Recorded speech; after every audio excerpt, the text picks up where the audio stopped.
Hi friends, this lecture is specifically for grade 10 students and the topic is quadratic equations. Before we start with the topic quadratic equations, I would like to tell you the brief history of quadratic equations. It is believed that the first quadratic equations were used by Babylonians around 1500 BC. And it is believed that they were using quadratic equations to find the sides of a rectangular field whose area was given and the relation between two sides was given. Now, for example, suppose area of a rectangular field is 55 square units and the length of one side is 6 units more than the width.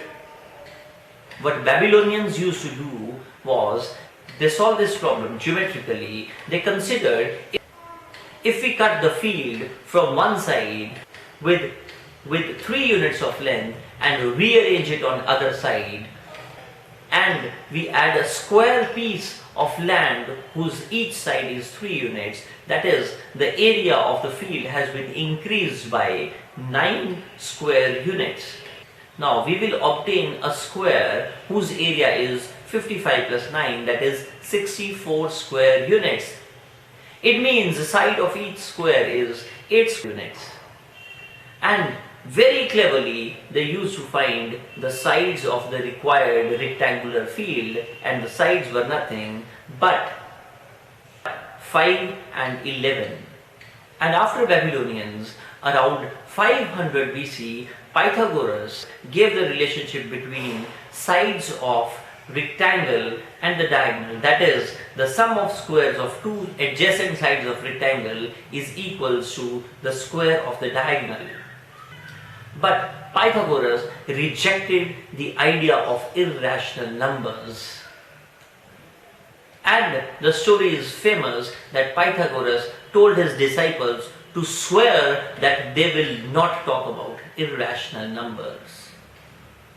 Then, around 300 BC, Euclid, in his book's Elements, he mentioned that the result can also be irrational number.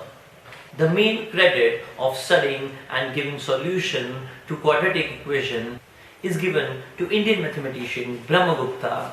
Around in 700 AD, Brahmagupta gave the formula to find a quadratic equation of form ax square plus bx equals to c and gave the general formula.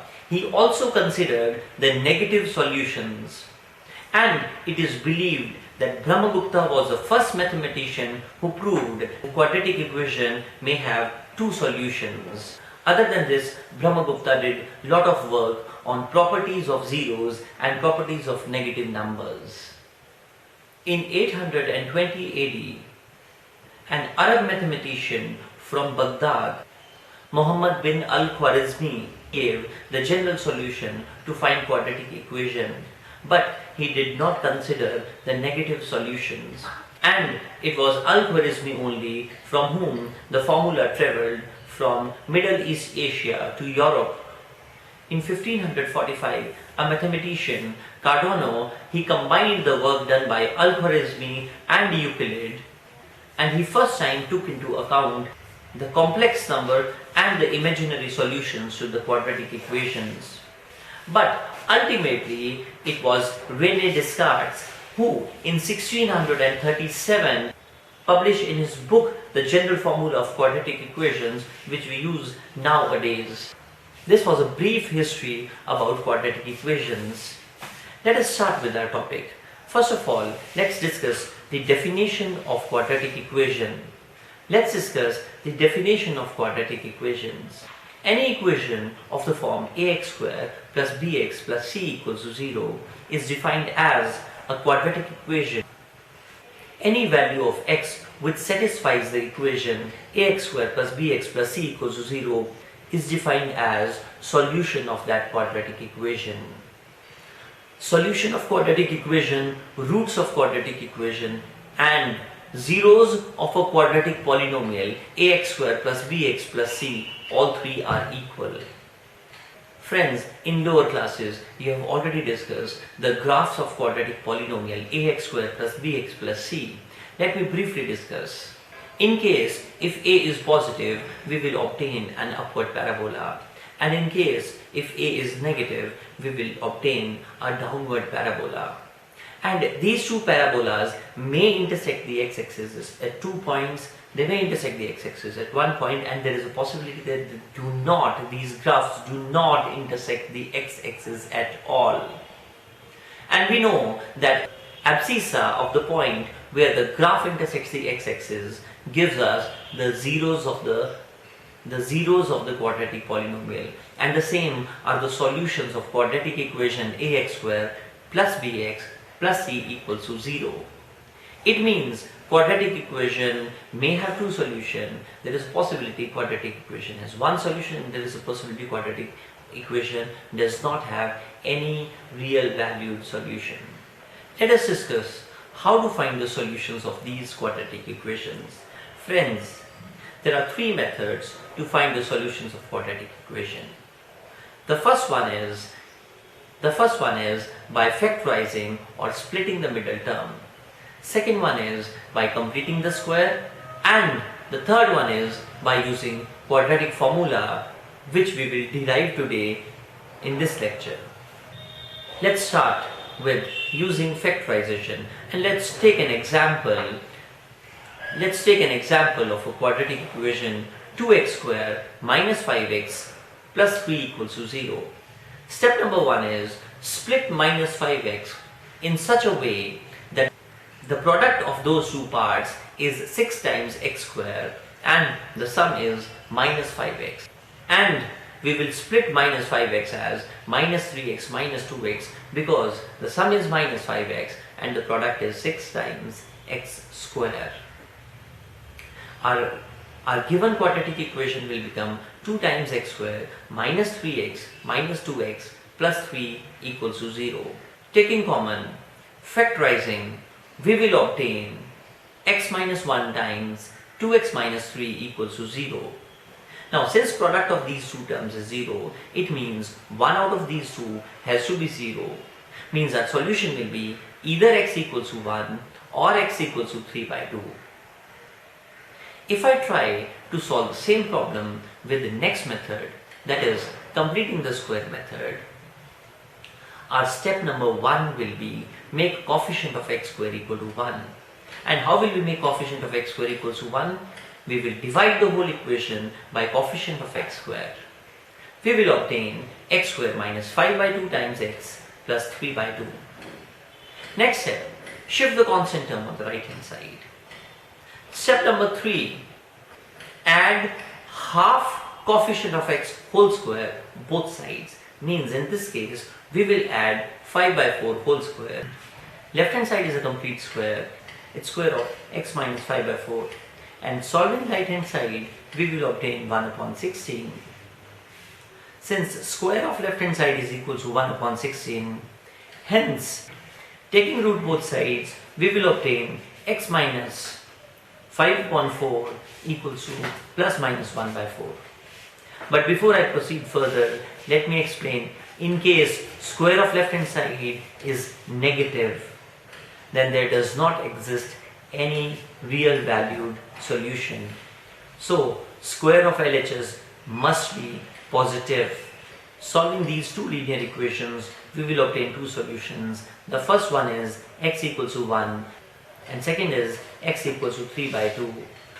Let us consider we apply exactly the same method on a general quadratic equation ax square plus bx plus c equals to 0. What will happen? Let us see. Step 1, again make coefficient of x square equals to 1 by dividing the whole equation by a. Step 2, shift the constant term on the right hand side. So right hand side will become minus c upon a. And next step is add both sides square of half the coefficient of x. Means we will add b upon 2a whole square both sides. Left hand side is a complete square. It is square of x plus b upon a. And right hand side is b square minus 4ac upon 4 times a square. Friends, again, square of LHS cannot be negative. Now on the right hand side, denominator we know is positive since it's a square quantity. Numerator is b square minus 4ac, which cannot be negative. That's why we always write that there exists a real valued solution if and only if b square minus 4ac is positive. Solving left hand side and right hand side, we will obtain x equals to minus b plus minus root b square minus 4ac upon 2a. And these two solutions are also represented by alpha and beta, where alpha is minus b plus root b square minus 4ac upon 2a and beta is minus b minus root b square minus 4ac upon 2a. And the quantity b square minus 4ac is known as a discriminant.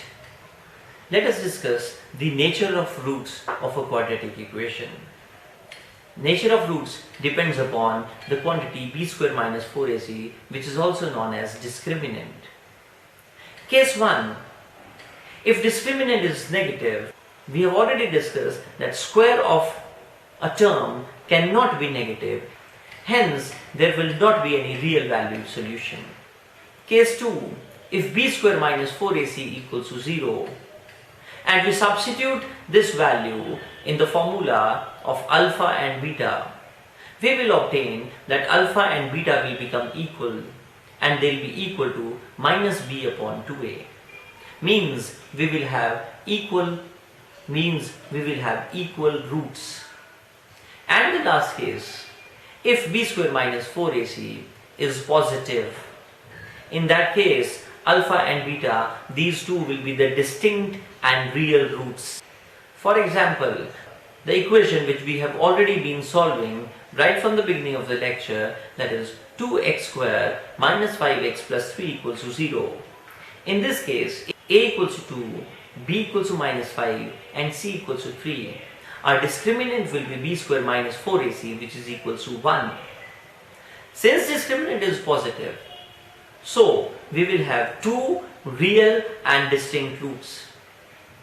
Substituting the values of a, b, c in the formula, we will obtain alpha is equals to 3 by 2 and beta is equals to 1. So we have solved the same problem with all three methods, and in all three methods we got the same result, that is, we got the two solutions, 3 by 2 and 1. Now the last topic, we shall discuss the relation between the roots and the quadratic coefficients.